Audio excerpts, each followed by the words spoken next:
Olá a todas as pessoas que estão aí desse lado, que acompanham o Beco com Saídas. Estamos hoje de volta para mais um episódio, na verdade, hoje num formato diferente. Nós atribuímos o nome de entrevista, mas eu prefiro pensar nisto como uma conversa, que acho que fica um pouco mais leve, pensarmos que isto é uma conversa sobre hoje em torno do tema da habitação e da saúde mental. Portanto, a relação aqui existe entre o acesso à habitação, as condições habitacionais e a saúde mental, o bem-estar ou mal-estar psicológico das pessoas relativamente a esta situação. Para falarmos sobre este tema, eu hoje tenho como convidada a Sara Fernandes, que é uma grande, diria mesmo uma grande amiga minha, que é formada em Psicologia Social em Coimbra e tem uma experiência no ativismo já de alguns anos e até aqui com diferentes bandeiras, talvez de alguma forma se cruzem, mas também acho que já teremos a oportunidade de falar um pouco sobre isso. E com quem eu própria tive o prazer de fazer parte aí de algumas ações há uns anos. E eu, enquanto preparava aqui esta nossa conversa, Sara, lembrei-me de um pormenor que acaba por ser curioso, que foi nós conhecermos por coabitarmos, por estarmos a viver na mesma casa, que também é engraçado. E de onde fomos convidadas simpaticamente a sair também Sim. no meio desta bolha toda. Mas vou-te passar a palavra. Para começar, talvez, se quiseres falar-nos um pouco sobre, acho que seria para também conhecermos, as pessoas te conhecerem melhor, como é que tu chegas, portanto, ao ativismo, em específico ao ativismo pelo direito à habitação, como é que acontece esse percurso até aí? Obrigado, Laura, pelo convite, antes de mais. Como é que eu chego a este percurso, ou como é que eu falo o meu percurso? Eu acho que começa exatamente também na nossa casa, não é? Coabitando, e começa com vontade de fazer algo, como a marcha de 25 de novembro, em que participámos, e que senti que se o feminismo era aquilo, faltava qualquer coisa, não é? Tipo, mais reivindicativo.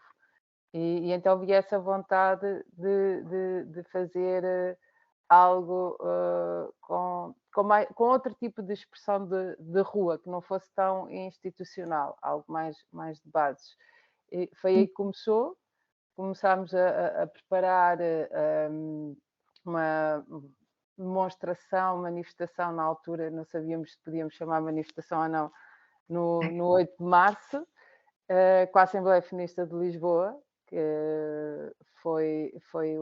pretendia ser uma plataforma que criámos exatamente porque não estávamos satisfeitas ou não nos víamos representadas pelos grupos feministas em Lisboa. Vou falar só de Lisboa, porque foi em Lisboa, e então digamos que eu posso dizer que começa aqui esta saída do armário do feminismo, com a organização do que foi a primeira paralisação internacional de mulheres, que ainda não lhe podíamos chamar greve, ou ainda não se chamava a greve feminista, e começa com a greve, não é? O 8 de março e a preparação da greve, e nesse percurso vêm mulheres com a Habita, como a associação que luta pelo direito da habitação há mais de uma década em Lisboa, participar, e eu vejo que são muitas mulheres, e então eu começo a ficar curiosa com esta, porque tantas mulheres, tudo bem que eram marchas feministas, mas depois quando havia manifestações ou quando havia protestos eram sempre muito mais mulheres a participar. Isso levou a que fizéssemos uma conversa sobre a primeira conversa Mulheres e Habitação, que foi na Zona Franca, e voltámos a repetir esta conversa acho que isto foi em 2018, voltamos a repetir a conversa, dessa vez na Sirigaita, e para perceber esta ligação entre a luta das mulheres e a habitação. Não é? Acho que fui atraída por aí e cheguei à Habita em 2019, a preparar a manifestação. Aliás, o festival, primeiro estive na manifestação em 2018 e depois no festival Habitação. E neste percurso cruzou-se então, tipo, que nós chamamos a interseccionalidade das lutas, não é? E cheguei à habitação por esta curiosidade de saber porque é que eram as mulheres que tinham mais pressão na luta pela habitação. E aqui também depois encontrei várias questões, não é? Muito relacionadas com a saúde mental e que na altura, quando comecei a assistir às assembleias da Habita, acho que ainda não era muito falada esta questão da saúde e o tema da saúde, e em especial da saúde mental, mas nós víamos que as pessoas chegavam até nós com bastantes problemas de stress, de depressão, e que havia uma questão muito um foco muito na saúde mental, em especial das mulheres, que eram as que tinham maior expressão, mas acho que mais à frente podemos também falar disto, porque é que chegam tantas mulheres e procuram o apoio da Habita e da Stop Despejos. E foi assim que eu fui parar à Habita e estive lá até 2022, sim, saí em 2022. Pronto, acho que assim, o percurso foi muito entre as lutas feministas, as lutas pela habitação, mas pelo meio também se cruza aqui o tema das lutas antirracistas, em especial com as comunidades ciganas e também, claro, com comunidades afrodescendentes, mas acaba por ser, acho que chegar à Habita foi perceber que estas diferentes lutas são todas a mesma luta e tem a ver, aí está, com o bem-estar, com as condições de vida e, em última análise, ou em primeira análise, com a saúde mental de cada pessoa. Ou seja, também de alguma forma aqui a luta pela habitação um sítio onde encontras o cruzar destas várias lutas, luta antirracista, luta feminista, e também aqui a abranger tudo isto com questões de saúde mental. Não é? Eu queria também, para que as pessoas possam perceber se calhar um pouco melhor o que é isto e para alguém que não está tão dentro do ativismo, o que é que a Habita faz, que tipo de ações, ou seja, as pessoas que estão organizadas dentro da Habita, que tipo de ações é que organizam, que desenvolvem. Há um trabalho também de apoio às pessoas que estão à procura de alojamento. Pode-nos explicar um pouco no que é que consiste fazer parte do coletivo? Então, a Habita é uma associação, já há mais de 10 anos que está constituída como uma associação. Começou como um coletivo que lutava pela habitação dentro da SOLIM, da Organização Solidariedade Imigrante, numa altura em que havia demolições de bairros autoconstruídos. E aí havia um grupo de gente, que também alguns ligados à academia, que se posicionaram contra essas demolições, e a partir daqui a Habita foi crescendo e acabou por se constituir como uma associação que luta pelo direito à habitação e pelo direito à cidade. Dá apoio no sentido de dar informação às pessoas sobre os seus direitos. Passou por uma fase em que tínhamos atendimentos individuais, depois achámos que a luta é coletiva, então vamos fazer assembleias, onde as pessoas se possam juntar, assembleias mensais, já passou por ser mensal, por ser bimensal, por ser semanal, e a ideia aqui é que as pessoas possam falar dos seus problemas, possam ver que há mais pessoas nessa situação, que não estão isoladas, que não é uma questão individual, que é uma questão sistémica e que é uma luta que é de toda a gente e que é uma luta coletiva e que só se pode mudar se essa mudança for coletiva e se for continuada, porque não é só resolver o problema de uma pessoa. Digamos que este tenta ser a base do ativismo da Habita. Organizámos várias ações, desde manifestações, que já falámos, a ações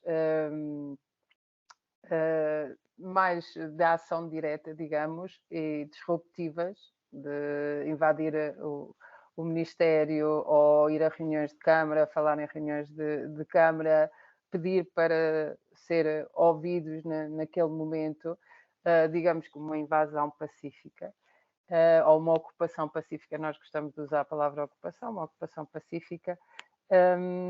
E outras formas de luta que passam por debates. Durante alguns anos na Sirigaita houve debates em torno do tema da habitação, em que se convidavam quer pessoas da academia, quer ativistas, para fazer um bocadinho esta ligação também entre a academia e as lutas que se fazem fora da academia.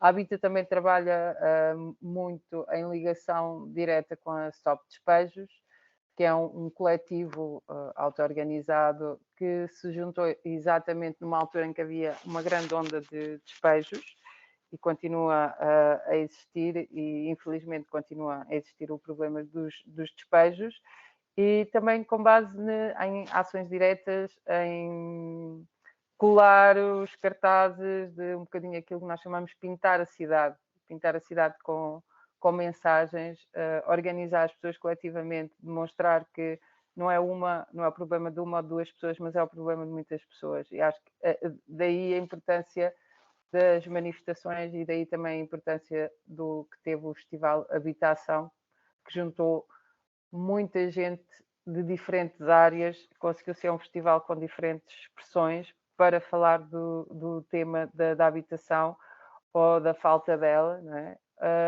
E para demonstrar que também é transversal, não é só um problema de classe, ou pelo menos é um problema que já afeta também a classe média há muito tempo, se é que podemos falar de classe média, mas é um problema que afeta muita gente. Até há pouco tempo foi feito um inquérito e acho que era 70% da população identifica a habitação como um problema. E é um problema para várias idades, porque muitas vezes temos ainda aquela ideia que as pessoas mais velhas estão protegidas, mas não estão, não é assim tão claro.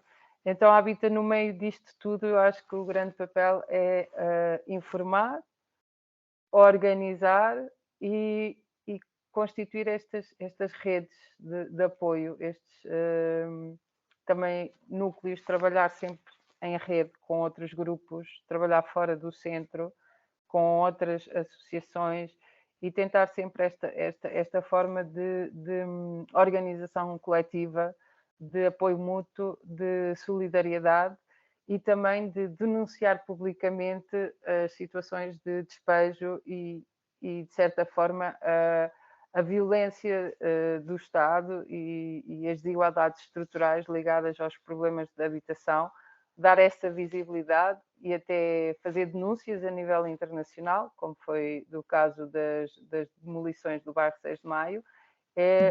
No fundo, também este é o papel de dizer: este problema existe, este problema é real, estas pessoas estão aqui, e poder dar voz não é a melhor expressão, mas criar, digamos, uma forma que as pessoas possam realmente dar a cara e dar voz pelos seus problemas e denunciar. Eu estava aqui a pensar nesse processo, porque imagino que e muitas vezes quando nos organizamos, ou quando pensamos na organização pela luta por algum direito, ou pela reivindicação de algo, pode não ser logo evidente que, além das questões concretas, aqui estamos a falar de habitação, não é? De ter um lugar para viver. Há aqui outra dimensão que obviamente não está separada, mas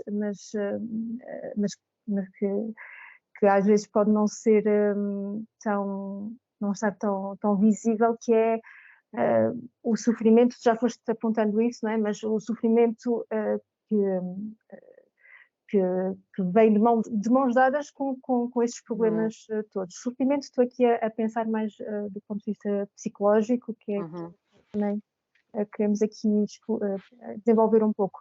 A minha questão é quando te juntas à associação, à Habita, e começas a ter esta prática, estar mais envolvida, foi desde logo evidente que as pessoas que ias encontrando e que tinham estas maiores dificuldades, portanto, que havia aqui questões no que diz respeito à saúde mental e de forma que isso também podia, ou seja, de existir aqui uma relação recíproca entre não há habitação ou há problemas com a habitação e isso desencadeia problemas em termos de saúde mental e ao mesmo tempo falta de saúde mental também dificultar a própria luta por outras condições. Fala-me um pouco sobre isso. Foi desde logo evidente para ti, foi algo que foste percebendo na medida em que te ias envolvendo, as pessoas falam sobre isso ou é uma coisa que está mais escondida? Como é que foi esse processo? Porque, pronto, também queria que falasses um pouco do encontro que tu organizaste, fizeste parte da organização do encontro com o tema habitação e saúde, mas até chegar aí, como é que foi esse processo para ti? Eu acho que é bastante evidente nas pessoas que estão a ocupar casas. Primeiro porque muitas vezes, e aqui vou ter que falar outra vez da questão do género, as estratégias que as pessoas arranjam quando ficam em situação de sem-abrigo, porque uma pessoa que está a ocupar uma casa está em situação de sem-abrigo, mas com teto. E chegavam-nos muitas mulheres que ficavam nesta situação, muitas delas com filhos, acho que não tenho aqui os dados, né? Acho que ainda não está assim tão sistematizado, mas muitas famílias monomarentais, eu prefiro utilizar a expressão monomarental e não parental, para ser muito específico, encabeçadas por mulheres, em que tiveram que arranjar uma forma, né, de ter um abrigo, e a estratégia foi ocupar uma casa vazia, muitas vezes casas de habitação social, ou seja, casas públicas, cuja sua função é ser um abrigo, né, e não estarem vazias, e foram ocupadas. Estas pessoas, estas mulheres que têm ainda por cima a responsabilidade dos seus filhos e de criar os seus filhos e dar condições aos seus filhos, há um constante medo de perder a casa, não é? De perder a casa outra vez. E vivem com este medo de perder a casa, com esta ansiedade. E são vários problemas que estão associados. Se estão sozinhas e têm filhos pequenos, vão ter que provavelmente faltar ao trabalho ou não conseguem manter um trabalho durante muito tempo, porque aí está, porque têm que dar assistência aos filhos, porque depois também não tem ninguém que cuide deles, ou não têm dinheiro para pôr nas creches, ou não há vaga para pôr nas creches. Eu acho que me apercebi das várias camadas, de como os problemas estão ligados e basicamente do que é a desigualdade social. Porque acho que temos uma ideia que vivemos num país muito igual e muito estável e talvez eu também tivesse essa ideia, mas acho que chegando à Habita começas a sair do centro e sair do nicho e a ver as condições em que as pessoas vivem e este medo constante de perder a casa e também de outras violências associadas, que pode ser, no caso das mulheres, também pode ser que fugiram de uma situação de violência e como não tiveram uma resposta, porque sabemos que não há respostas suficientes, não há casas de abrigo suficientes, ou não tiveram a informação, ou não tiveram essa oportunidade, tiveram que arranjar um abrigo.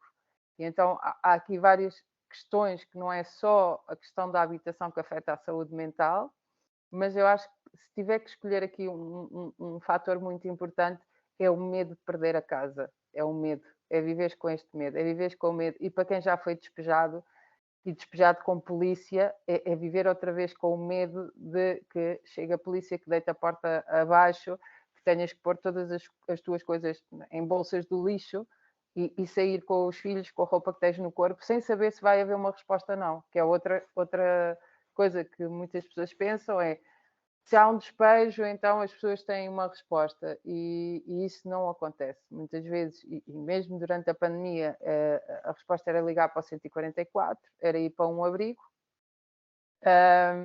mas aqui levanta-se também uma questão que é, né, não havia abrigos suficientes e nem, não há abrigos específicos, havia só um em Lisboa específico para mulheres e com poucas vagas. E depois há aqui outra questão, que não é só o medo de perder a casa, é o medo de perder os filhos. Porque se tu não tens condições, não é? Se tu não tens uma casa em condições, depois podes também perder a custódia dos filhos. E isto acontece.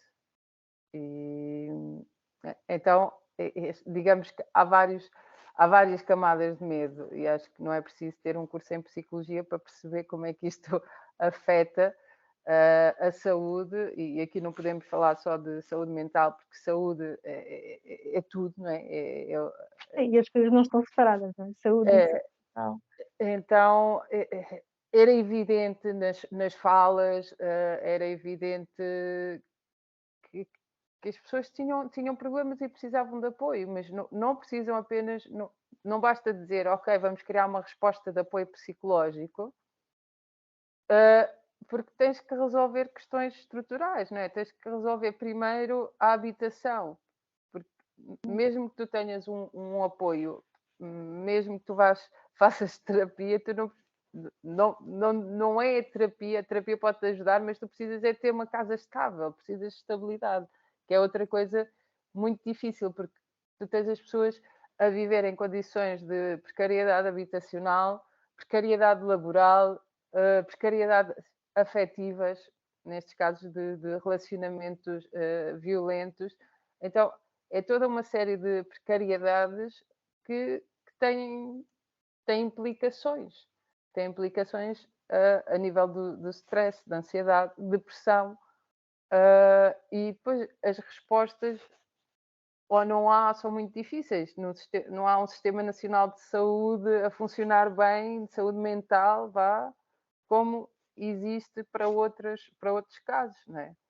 Tu, Sim. se partires uma perna, vais ser operada. Se fores a um hospital partires uma perna, és operada, mas se estás numa situação já de depressão crónica, não se pode resolver da mesma maneira, não é? São problemas distintos e tu, para resolveres este problema, tens que resolver o outro. Não é?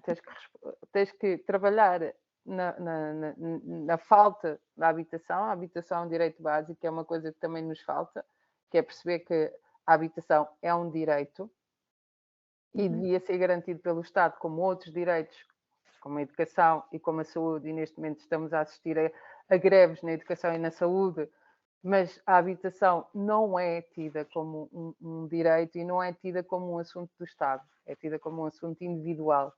E acho que é nisto que também nós tentamos trabalhar, ou que a Habita tenta trabalhar, que é tipo, não é um problema individual, não é? Mas depois afeta individualmente. E afeta de maneira bastante grave. Até há estudos noutros países, acho que é no Reino Unido, que fala disto, que a situação de precariedade habitacional e depois passar por um despejo e estar em privação monetária, em privação de coisas básicas, material, durante muito tempo, faz com que as pessoas entrem possam ter depressões e a depressão acaba por se tornar uma depressão major. E depois é muito complicado trabalhar, mesmo quando tu depois consegues recuperar, quando já tens uma casa, quando já tens tudo isso garantido, continua a ser um processo difícil. E outra coisa que não é falada nem estudada, e que era uma coisa que nós queríamos também começar a falar mais e estabelecer esta ponte com a psicologia, é a situação de trauma. Um despejo é uma violência e há crianças envolvidas. Como é que isto afeta as crianças também, que era um dos temas que nós começámos a pensar no Festival Habitação, que é as crianças. muitas vezes as crianças até vêm às reuniões connosco, mas ficam ali separadas, então ficam no seu cantinho a brincar, tu não tens bem consciência de como é que esta situação pode afetar aquele impacto que tem numa criança de 2, 3, 4, 5, 10, 12. E acho que isto é uma coisa também que ainda falta, e uma das coisas que eu acho que era importante era mesmo estabelecermos isto como uma situação de potencial trauma. E como é que tu recuperas disto, desta violência?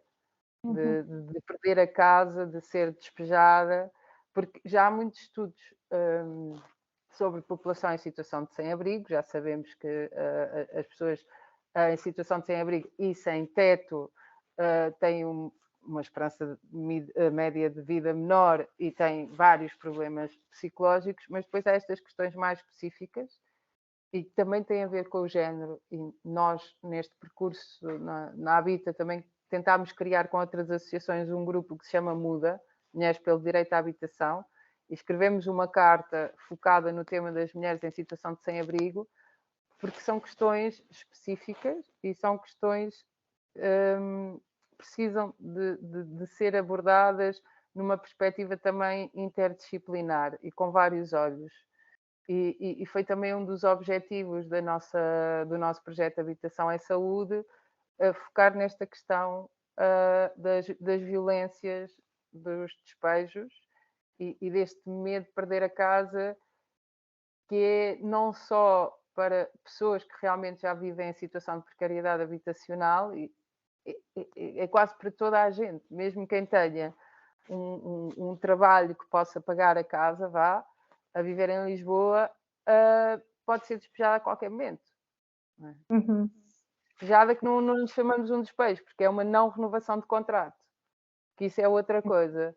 Não é? As pessoas são postas fora, nós não temos este direito garantido, esta estabilidade, e o que é que isso provoca em nós? Não é? O medo de perder a casa. Então eu acho que há aqui várias questões que têm a ver com este medo de perder a casa, mas uma muito específica que tem a ver com o impacto dos despejos e a violência dos despejos, não só nos adultos, mas em especial nas crianças, que eu acho que isto era importante perceber, não é? E ser um tema.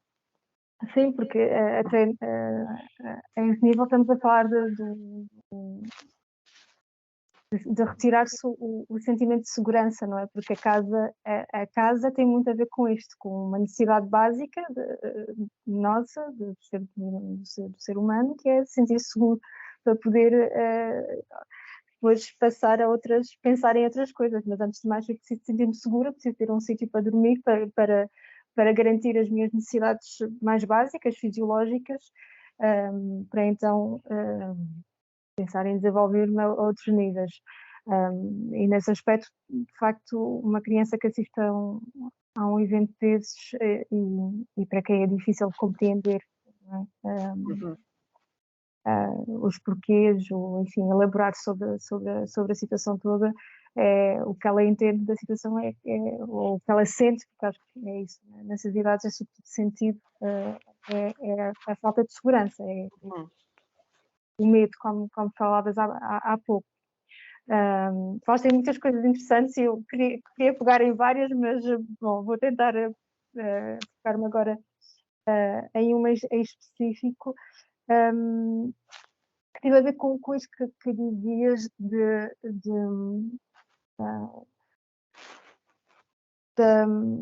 responsabilização individual, porque é muito fácil nós cairmos nisso, as pessoas no geral. Pelo menos aqui em Portugal, a nossa realidade, eu acho que, de facto, vemos muito a questão da habitação como uma questão de possibilidade do próprio e não como algo que o Estado ou que haja uma preocupação social em garantir isso às pessoas, não é? Ou seja, não há políticas nesse sentido, não há, ou seja, há tudo aqui um conjunto de fatores que faz com que as pessoas muito rapidamente sintam isto, não é? Quase uma culpa de não ter mais meios para ter uma habitação, fui eu que não consegui, sou eu que não faço o suficiente, sou eu que não tenho um ordenado que corresponde à realidade. Isto é muito duro e pode ser muito duro, e aliás, construir esta ideia e dar uma perspectiva mais, um quadro maior da situação, parece-me muito importante para é isso, para ter uma perspectiva mais sistémica do problema. Achas que nesta experiência no ativismo, que o facto de encontrar aqui outras pessoas que têm os mesmos problemas, mas também quem ajuda aqui neste processo de consciencialização, de compreensão sobre o que é que isto significa, ou o que é que representa aqui em específico a questão da habitação, pode ter um efeito benéfico, ou pode ajudar as pessoas aqui, para puxar um pouco a questão da saúde mental, claro, mas um pouco aliviar esta culpa ou esta responsabilização que possam sentir face à sua situação.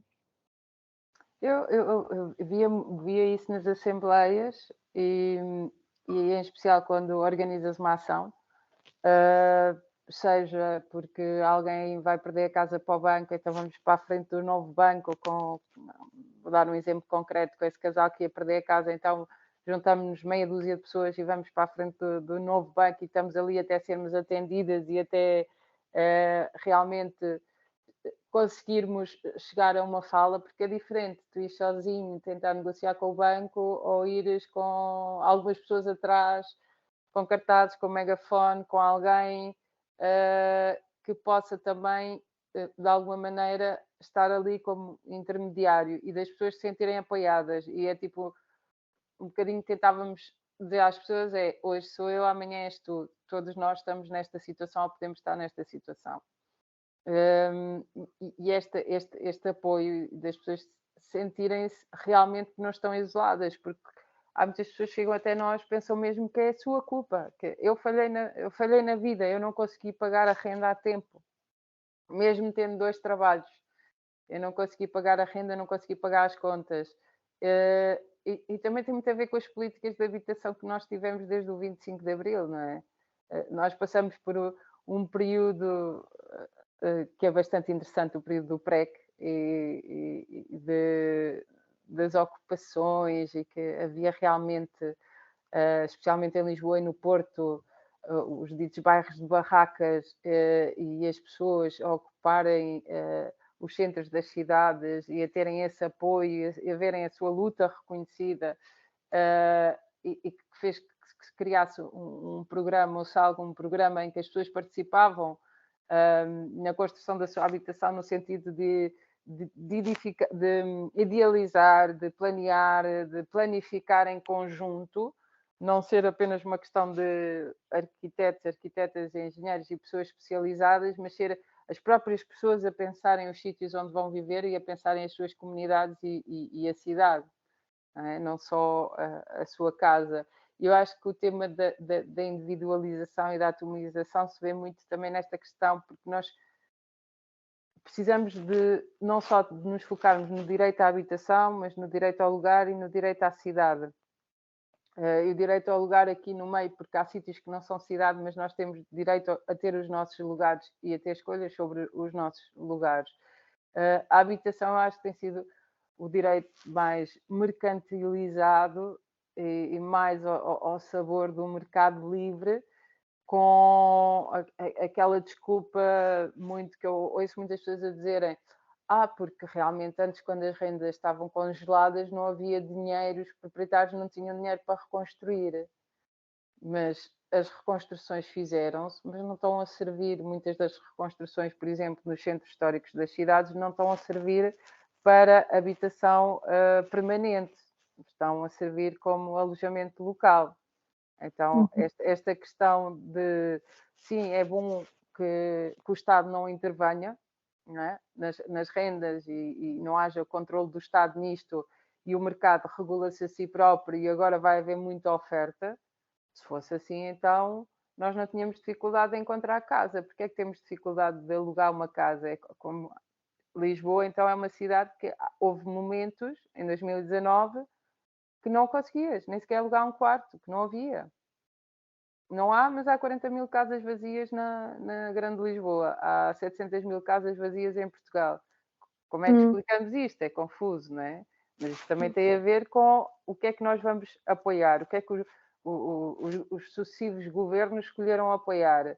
Bonificações ao crédito e puseram parte do dinheiro nos bancos para as pessoas comprarem a sua casa, para construírem a sua casa, para terem esta ideia de a minha casa, quem diz a minha casa, o meu carro, a minha televisão, quer que seja. E estas políticas sucessivas têm mais.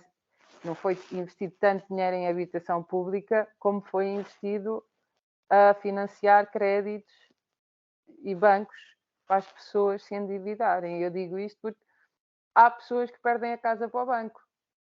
Uma pessoa diz, eu comprei uma casa, a casa é minha. A casa não é tua.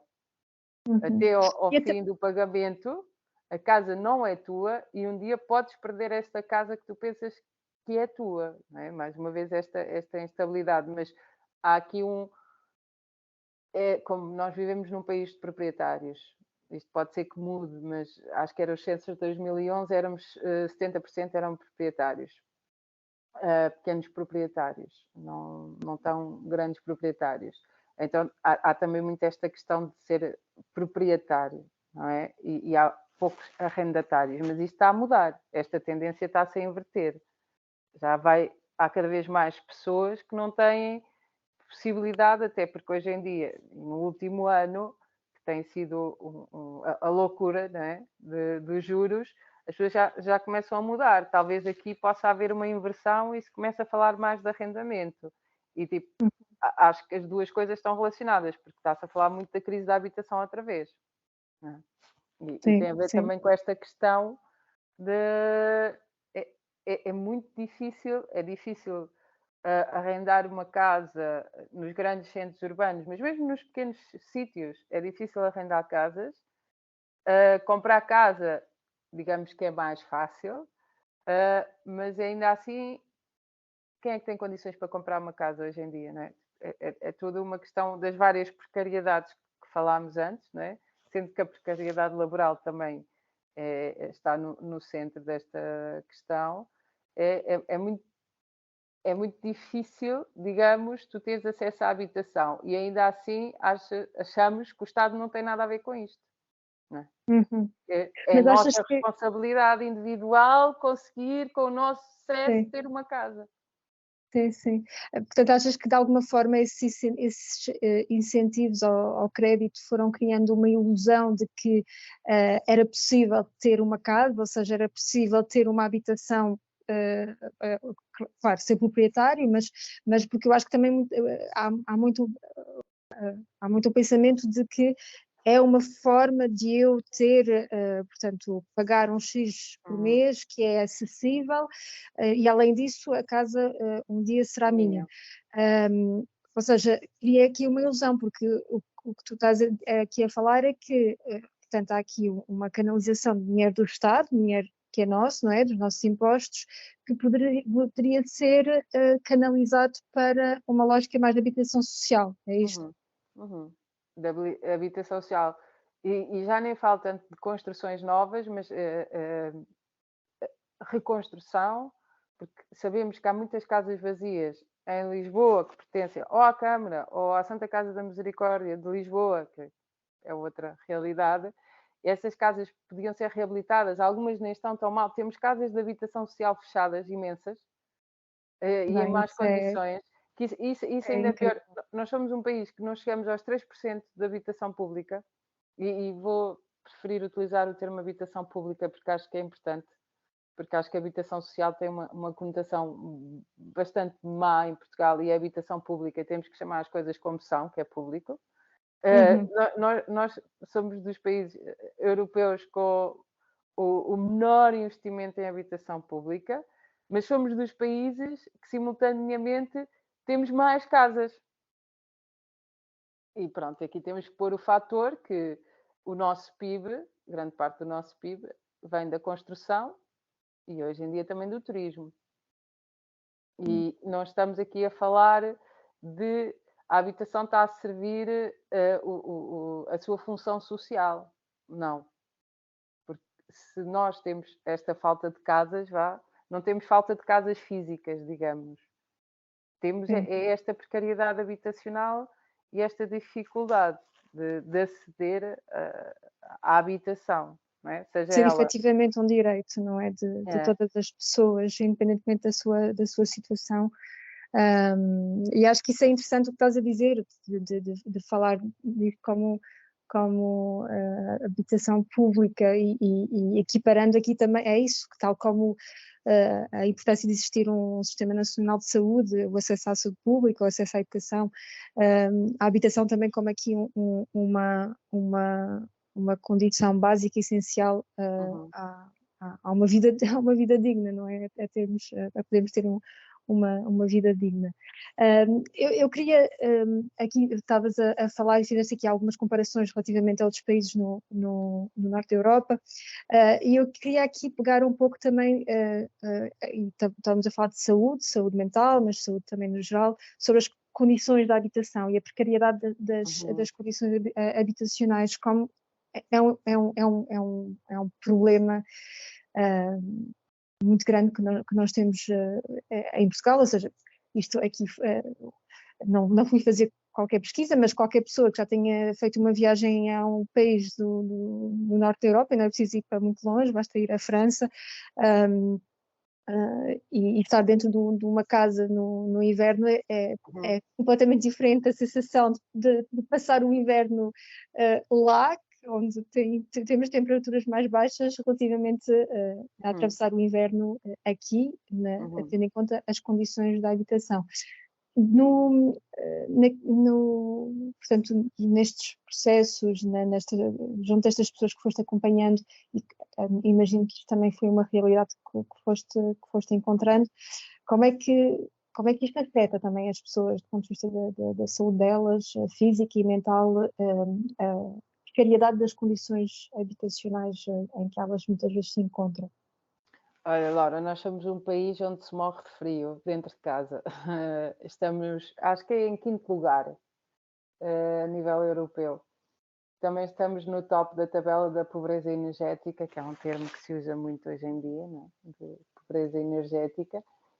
Mas a situação temos aqui a situação do frio e uma situação muito complicada, que é a umidade. E este ano tivemos aqui um período muito chuvoso e muito frio, em que se proporcionou tudo isso, não é? A questão da umidade e a questão do frio. E tu vês, há casas que as paredes estão pretas. Isso tem implicações para a saúde, e mais uma vez aqui as crianças, e temos que nos focar nas crianças, porque são muito afetadas e têm muitos problemas, e vejo muito isso com as pessoas que nos procuravam, que viviam nestas situações em que havia problemas estruturais e problemas relacionados com o isolamento das casas e com a umidade, muitas doenças respiratórias, muitas idas às urgências. Mais uma vez, imagina o stress que é viver constantemente com o teu filho, a tua filha, que está doente, não é? Para a própria criança. E isto é ainda pior, e aqui quero fazer um ponto muito pior para as comunidades ciganas, porque nós acompanhamos algumas comunidades ciganas em Lisboa, também em Beja, e claro que se tu vives numa barraca, né, para dar um termo que toda a gente conhece, e se está frio, se está chuva, as complicações vão ser imensas para a saúde. Se vives numa carrinha, as complicações vão ser imensas para a saúde, e em especial das crianças. E estou a dar também a pensar em exemplos de problemas das pessoas que a Habita vai acompanhando, e isto afeta sem dúvida a tua saúde mental, porque a saúde é uma coisa integral, não é? O teu bem-estar. Se não estás bem fisicamente, se estás preocupada se os teus filhos e tu próprio tens problemas respiratórios constantes, tu não vais conseguir estar bem. E depois há outra coisa, que por exemplo nas crianças, que afeta a educação. Não vais conseguir ir à escola e pode afetar e ter consequências mesmo a nível do desenvolvimento. E não só do desenvolvimento cognitivo, que pode afetar também o desenvolvimento cognitivo, mas o desenvolvimento integral, especialmente das crianças, está prejudicado e está diretamente prejudicado por estas condições, não é? por as condições da habitação. E é uma coisa que eu acho que as pessoas, e nós tentámos com o projeto de Habitação à Saúde, mas acho que não conseguimos levar esta mensagem do habitação é saúde, defender a habitação é defender a saúde, não, precisamos ser muitas mais e dar continuidade a isto, é demonstrar mesmo, não é demonstrar, já está demonstrado, a Organização Mundial de Saúde já dá as suas indicações e fala da importância da habitação para garantir a saúde. E há vários a nível internacional, vários pactos, várias organizações e pactos que Portugal assina, em que esta questão da habitação em ligação com a saúde está lá. Só que é algo que não está na narrativa, nem na narrativa, digamos, dos grupos ativistas, e nós tentámos trazer isto para esta narrativa, e muito menos na narrativa mainstream, e menos ainda no que são as políticas governamentais. E aqui faço uma ressalva, porque nós fomos, tipo, quando estávamos a fazer este projeto de Habitação é Saúde, pesquisar um bocadinho se havia alguma coisa em Portugal, e realmente houve, no início dos anos 2000 e em 2007, chegou a haver um projeto que ligava a habitação e saúde, um projeto piloto, para tentar perceber como é que as condições da habitação afetavam a saúde, mas isso acabou por cair, acabou por não ser levado para a frente, e a habitação até acabou por deixar de existir o termo habitação nos encontros da Organização Mundial de Saúde e em relatórios anuais, ou seja, caiu o termo e o termo foi substituído por condições ambientais, por exemplo, ou por pobreza energética, e deixou-se fazer esta ligação óbvia entre a saúde e a habitação, não é? Mas não é óbvio, porque se fosse óbvio, nós não achávamos estranho defender a habitação pública, como nós defendemos a escola pública e a saúde pública. Mas quando dizemos habitação pública, a habitação social, e há o estigma, não é? A representação social em Portugal da habitação social é para os pobres. E há um estigma muito grande da habitação social. Por isso é que nós temos que falar em habitação pública para trabalhar contra esse estigma e para construir uma nova narrativa que seja, digamos, eu acho que seja entendida pelas pessoas. Eu acho que tem que ser entendido muito esta questão da habitação. É uma questão pública, é uma questão de toda a gente e não é apenas uma questão de mérito pessoal. E isto afeta-nos. Isto é uma questão que afeta, e aquilo que eu disse, afeta várias classes, vai para lá das classes, porque esta construção de que toda a gente tem que ter a sua própria casa, e tu vês isto, a nível de representação social, tu vês nos filmes, nas séries, nos exemplos que são dados, e também nesta questão da família mononuclear, de tu tens a tua casinha onde tu podes viver e constituir família, que ainda é uma narrativa dominante. E eu acho que há esta consequência para a saúde mental das pessoas, que é: eu não consigo. Eu não consigo isto. Eu falhei. E acho que isto é uma coisa que provavelmente muitas pessoas que possam ir a uma consulta e ser acompanhadas por um terapeuta vão abordar a questão da habitação. Acho que... Sim, sim, enfim, na minha experiência acabo por acompanhar muito, ou seja, é onde eu também tenho percebido que isso é um tema que está mais presente entre pessoas mais jovens, entre os 20 e os 40 anos, são as pessoas que mais trazem esta dificuldade, onde que estão a encontrar essas dificuldades. E como dizias há pouco, não é? Os problemas da habitação já existem há muito tempo, mas talvez antes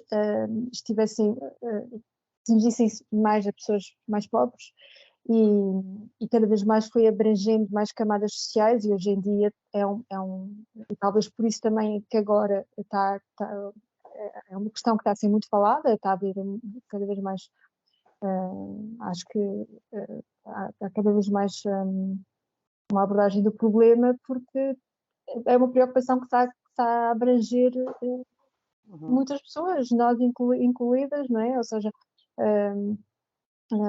está a chegar aqui a outras camadas sociais e entre os jovens, ainda agora há pouco tempo com o início do ano letivo, a questão toda dos estudantes que se mudam para Lisboa e, quer dizer, como arrendar um quarto quando um quarto hoje em dia, primeiro encontrar o quarto, segundo, quartos a 500, 600 euros.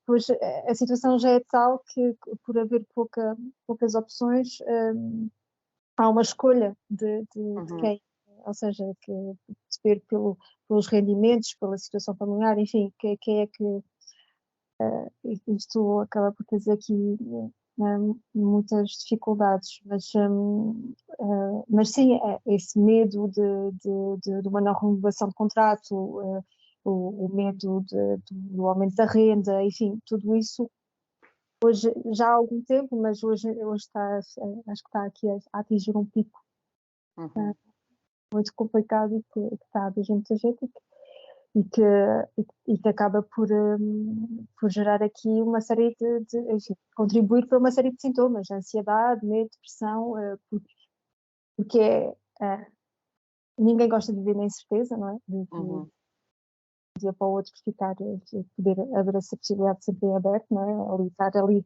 uma sombra de não ter garantias da casa. Para onde é que vai depois disso? Vai para longe? Vai ter que sair da cidade? Então, mas e o meu trabalho? Enfim, há aqui muitas... são muitas questões difíceis, de facto. Isto acaba por ter um impacto muito grande psicológico e depois também das pessoas começarem a tomar decisões que se calhar há uns tempos atrás nunca pensaram que com esta idade teriam que fazer, seja voltar para a casa dos pais, seja estarem a viver sozinhas, mas terem que voltar para uma situação de coabitação. Enfim,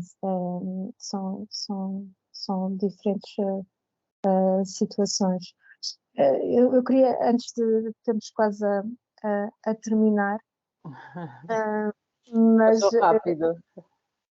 Passou rápido, é verdade. No início às vezes custa um bocadinho a arrancar, mas depois a coisa vai e de repente é verdade.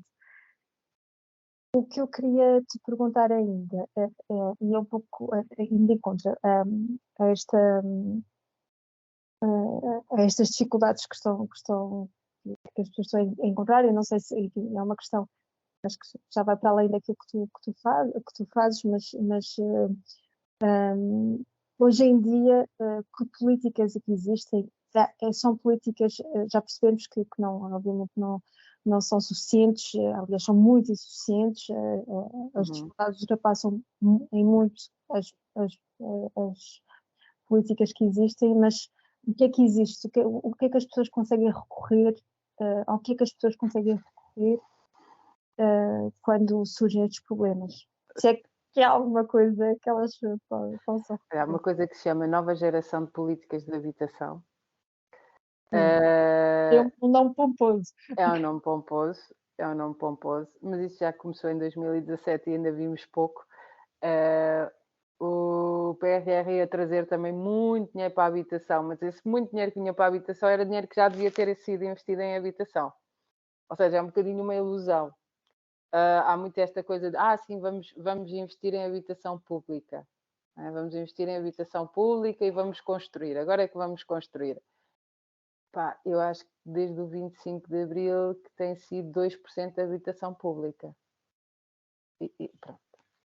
Os nomes estão lá.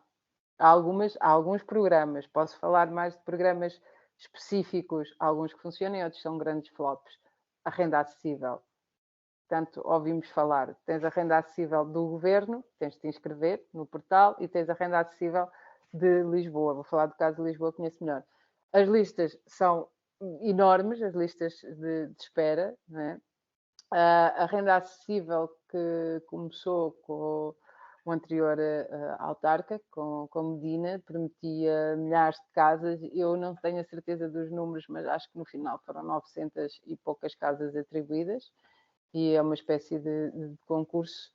Tens sim também, e podes te inscrever na dita habitação social, se reunires as condições, se fores pobre o suficiente, digamos assim, para reunir as condições para te inscreveres, mas a lista de espera é enorme. Estava em 4.000 pessoas, acho eu, que era o ano passado, em lista de espera. E é um bocadinho, às vezes, eu acho que tenho a ideia que isto é tipo um sorteio, estás à espera, não é? Tipo, parece que, vou pôr ali Euromilhões a ver se desta vez me calha. É um bocadinho por aí, porque realmente as respostas não estão a par das necessidades. Tiveste um programa a ser implantado e eu acho que teve algum sucesso, que foi o Housing First, em Lisboa e no Porto.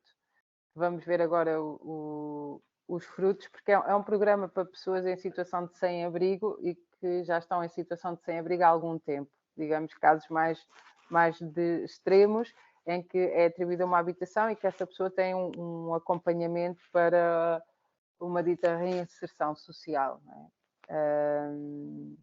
Esse programa, este é um programa internacional, chegou a Portugal, não tenho a certeza se foi em 2019 ou se começou tipo, a atribuir essas casas em 2019.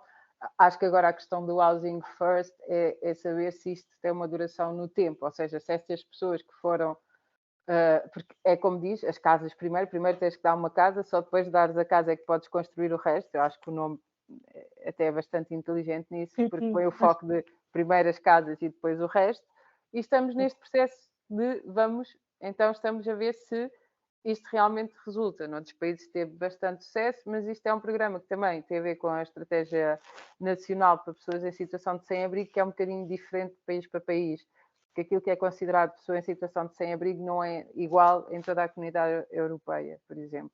E que foi uma das coisas que tentámos fazer, que é a luta das ocupas serem consideradas pessoas em situação de sem-abrigo. Isso depois também tem a ver com os critérios que tu tens que preencher, por exemplo, na Câmara de Lisboa, para conseguires que te atribuam uma habitação. Se tu não tens prova da tua falta de habitação e quem está a ocupar não tem prova da sua falta de habitação, então isso pode ser um problema. Não está a viver na rua, então também não é acompanhada como em situação de sem-abrigo, não é? Não está a ser acompanhada e não está reconhecida. Não é uma pessoa reconhecida como sem-abrigo, não é uma pessoa reconhecida em vários níveis, digamos. Então acho que às vezes o que acontece é que ficas numa encruzilhada que não sabes para que programa é que tu podes ir, não é? E o que é que tu és? É um bocado aqui, sou uma pessoa em situação de sem-abrigo, sou uma pessoa que pode concorrer à habitação social, ou depois quem é que pode concorrer à renda acessível? Eu acho que a renda acessível, ao contrário do Housing First, é um péssimo nome, porque se a habitação tem que ser acessível para toda a gente, criar um programa que se chama renda acessível é já sinal que falhamos. Falhamos? Não. As políticas de habitação têm falhado nos últimos anos, porque já queremos criar isto. Agora, o que não se quer mexer, e a Troika veio retirar bastantes direitos, tem a ver com a estabilidade dos contratos. Os contratos deixaram de ser de 5 anos e passaram a ser tipo de 1 ano, até poder ser contratos de 6 meses. Deu-se um passinho hoje em dia, que é quando tu fazes um contrato, o senhorio é obrigado a renovar por um período de 2 anos, pouca gente sabe disto. O senhorio não te pode mandar para a rua, mesmo que o contrato seja de 1 ano, é-te obrigado a renovar o contrato. Foi um pequeno passo, digamos, mas esta mudança de passar de 5 anos de contrato para 6 meses, 1 ano, isto causa uma mudança e uma comoção no sistema de arrendamento muito grande. Isto foi um dos pontos do pacto assinado com a Troika e para o resgate financeiro e a chamada Lei Cristas, não é? Que veio desproteger os inquilinos e criar esta situação de grande instabilidade. Isto pode ser uma luta, não é? Não é uma política, mas podia ser, que era voltar a ter contratos mais estáveis e os senhorios serem obrigados a fazer contratos de mais tempo. Controle das rendas, porque não? Já se faz noutros sítios. Temos exemplos em Barcelona, em Berlim, ao congelamento. Eu acho que se foca muito no, sim, vamos construir mais e pouco naquilo que se pode, à partida, já legislar, não é? A questão dos alojamentos locais, de reduzir o número, de não dar novas licenças, quais são as áreas que se pode e as áreas que não se pode, porque o que acontece, a Alfama e Moraria já não cabe lá mais ninguém, já há muitos alojamentos locais, então ali já não se pode fazer mais. Mas depois o anel vai abrindo e nota-se isto em Lisboa, que se vai expandindo aquilo que antes o centro era o centro histórico, não é? Meia dúzia de bairros, hoje em dia já vai alargando. Não é? E é quase um tsunami de aumento de rendas em toda a área metropolitana de Lisboa, do Porto, em todo o país. É quase. Agora, isto vai lá com uma política de vamos construir mais? Não é por aí. Não é por aí, não é, Sara? Ou seja, há aqui muitas exigências que precisam ser feitas e no fundo, sair desta lógica de medidas que sejam favoráveis aos proprietários para uma lógica de medidas que sejam favoráveis às pessoas que vivem e que trabalham e que precisam de ter um teto, enfim, o mínimo para uma vida digna. Nesse sentido, Sara, agora temos mesmo que ir para os finalmente. E para as pessoas que nos estão a ouvir, no caso de quererem participar, envolver-se, o que é que existe hoje em termos de associações, coletivos? Sei que há neste momento uma recolha de assinaturas, pelo menos aqui para Lisboa. Fala-nos aí, diz-nos aqui, aponta aqui, faz um apontamento de algumas possibilidades e depois também é algo que podemos deixar depois na descrição do vídeo, caso as pessoas queiram ter mais informações. Pronto, em Lisboa, já falaste, há a petição pela habitação, um bocadinho na luz do que aconteceu já em Barcelona e em Berlim, para o controle das rendas, aí está, estamos a bater aqui no controle das rendas. Se as pessoas quiserem juntar, por exemplo, a um coletivo, tens esse toque de despejo, a associação, a Habita, se precisarem de apoio a nível de informação ou se estão com problema de habitação, podem sempre ir às reuniões, que eu acho que são as assembleias, agora são bimensais da Habita, é ir à página da Habita para ver as datas, quando é que são as assembleias. No Porto também tens um grupo a trabalhar e a trabalhar bastante bem, que é a Habitação Hoje, por isso quem estiver no Porto pode contactar a Habitação Hoje. Depois há grupos locais, dependendo de onde tu vives, mas não são propriamente grupos que tenham esta coisa da defesa pela habitação, são mais grupos de moradores organizados, que eu acho que é o que faz falta, de associações de moradores organizadas localmente que trabalhem em conjunto para defender o seu direito à habitação e para defender o direito à cidade e ao lugar, que eu acho que também é muito importante para a nossa saúde mental, este sentimento de pertença, que eu gostava só de realçar, de pertença àquele local e de poder estabelecer relações naquele local. E acho que estes coletivos que eu mencionei também é uma forma de fazer isso, de fazer essa rede. Assim, imediatamente, são os que eu me lembro e os meus de afinidade. Há outros, não estamos sós, há outros grupos, mas acho que neste momento são grupos que estão a organizar para o dia 1 de Abril uma grande manifestação pela habitação. Boa. Já temos data, sim. Dia 1 de Ok. Abril. Isso vai ser cá em Lisboa, portanto, uma... Deve ser em Lisboa e no Porto, porque a habitação hoje também, acho que a habitação hoje está mais na área metropolitana do Porto, mas também dá algum apoio ali mais para o norte, já acompanhou alguns casos em Aveiro, e isto está dentro do Housing Action Day, que é dinamizado por um grupo de associações e de coletivos internacionais que lutam pelo direito à habitação, European Action Coalition, e acontece todos os anos, geralmente é em março, mas este ano em Lisboa e no Porto, em Portugal, vai ser a 1 de abril. Acontecem uma série de ações a nível europeu para realmente denunciar e alertar para os problemas de habitação, de direito à habitação, de acesso e à cidade. Ok, boa.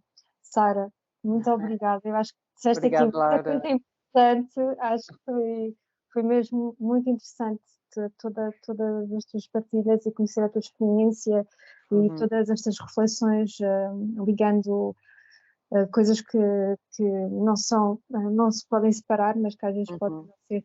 É preciso falar sobre elas para torná-las mais coesas e como parte de um todo, que é isto da habitação e da saúde, de modo geral, e a saúde mental em específico. Agradeço-te muito, foi muito bom. E às pessoas que nos estão a acompanhar, vai ficar aqui na descrição então alguns links, caso queiram juntar-se a alguma iniciativa. Relativamente ao programa, subscrevam, façam like, sigam-nos nas redes sociais e voltaremos em breve com outros temas, ligando-nos sempre à psicologia e à saúde mental. Até breve. Obrigada.